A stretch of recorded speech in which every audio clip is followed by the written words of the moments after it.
एक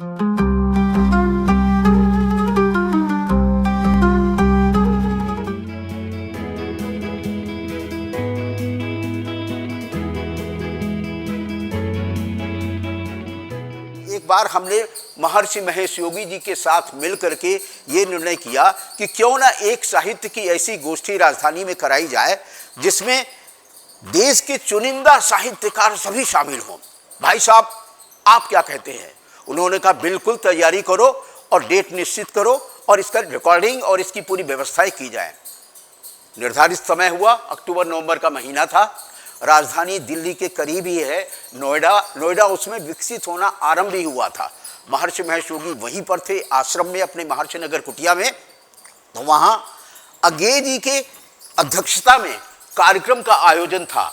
विद्यानिवास मिश्र जी, मनोहर श्याम जोशी जी, पद्मा सचदेव जी, लक्ष्मीकांत वर्मा जी, नगेंद्र जी, नेमीचंद जैन जी, तमाम विभूतियां उस साहित्य संगोष्ठी में शामिल हुई। लगातार 3 दिनों तक का ये आयोजन किया गया था और मंच पर विराजमान महर्षि महेश योगी के सानिध्य में उनकी वार्ता के साथ, उनकी बातचीत के साथ अज्ञेय जी का बैठना, विद्यानिवास जी का बैठना और उसके बाद साहित्य पर मंथन चिंतन और उधर जो महादेवी जी को ज्ञानपीठ मिला और जो अज्ञेय जी को ज्ञानपीठ मिला था, इन सारी ज्ञानपीठ की चर्चाओं के साथ विषय विमर्श में खुल करके मुखर हुआ था अंतर्राष्ट्रीय जगत में हिंदी भाषा को कैसे प्राण प्रतिष्ठित कराया जाए।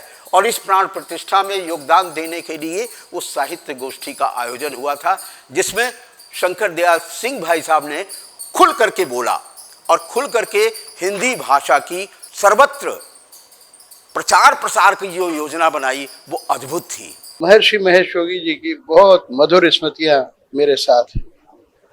मुझे कभी लगता ही नहीं था कि मैं इतने बड़े व्यक्ति के साथ बैठा हूँ।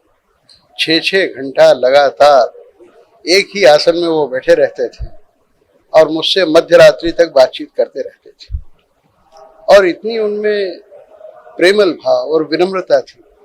कई बार उनके समारोह में भी गया, मैं नीचे बैठता था, बुला के एक सिंहासन जैसा अपने पास लगा लेते थे और मुझे साथ में बिठाते थे। कई बार मुझे बहुत संकोच होता था कि वात्स्यायन जी, प्रभाकर माचवे जी, ऐसे बुजुर्ग लोग जो मेरे पूज्य रहे, वो नीचे बैठे हैं और महर्षि जी मुझे बुला के अपने साथ बिठा लेते थे, लेकिन वो मानते ही नहीं थे, मैं क्या करूं। और ऐसे कई प्रसंग हैं कि वो कभी अपनी बात थोपते नहीं थे और उनका जो अट्टहास होता था वो तो गजब का होता था।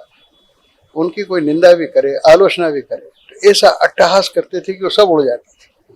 मतलब एक विलक्षण में उनमें गुण देखता था जो किसी बड़े नेता या बड़े से बड़े साधु में भी मुझे देखने को नहीं मिलता और मैं उनसे बहुत सीखता था। और आज भी जब उनकी कई गुणों का स्मरण करता हूँ तो मुझे लगता है कि मुझे सीखते रहना चाहिए और वो उस मामले में मेरे प्रेरणा के स्रोत हैं।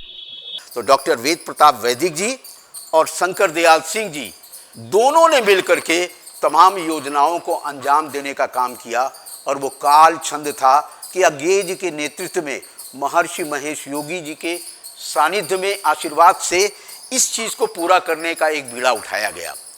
साहित्य संगोष्ठी में विश्व शांति में साहित्य का योगदान, इस बात को लेकर के विचार विमर्श हुआ था। अपने आप में ये अनूठी पहल उस काल की रही।